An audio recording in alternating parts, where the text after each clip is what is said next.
Now we are going to discuss about work energy theorem. As per the work energy theorem, the work done by all the forces acting on a particle is equal to the change in its kinetic energy. Change in kinetic energy is equal to the work done by all types of forces on a particle is called as the work energy theorem. We know the kinetic energy. Kinetic energy is nothing but what? Energy possessed by the body by virtue of its motion is called as kinetic energy. The change in kinetic energy must be equal to work done by all types of forces which are acting on the particle. So W is equal to, we are writing Kf minus Ki, final kinetic energy minus initial kinetic energy. So that is equal to, we can write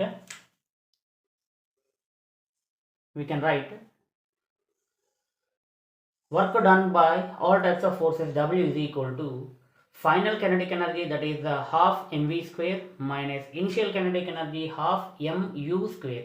U is initial velocity of the particle, v is final velocity of the particle, and m is the mass of the particle. To prove the derivation part for this, I am going to take one object on a surface area. Here I am going to take one object on the surface area.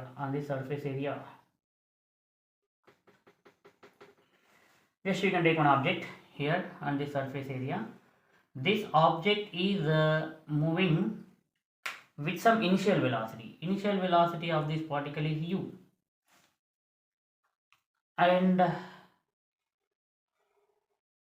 final velocity at some when we apply some external force on that object, that is used to move with some initial velocity u, and displacing from this particular point to here, and displacement of the particle, let us take s, is the displacement of the particle, and final velocity of this object is v. You can take mass of this object as m. M is the mass of the object.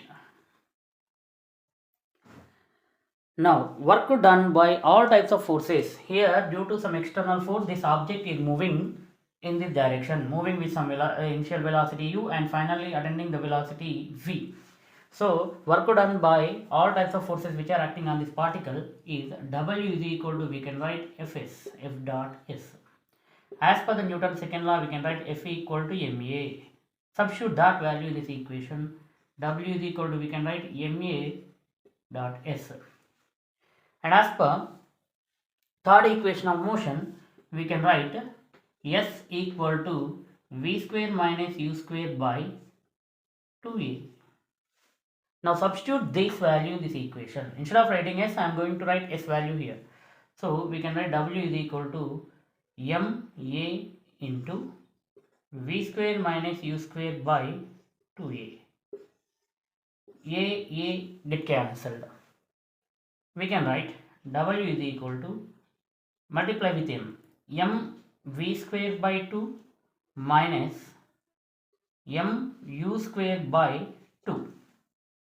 Here mv square by 2 is nothing but final kinetic energy of the body. Let us take it as Kf.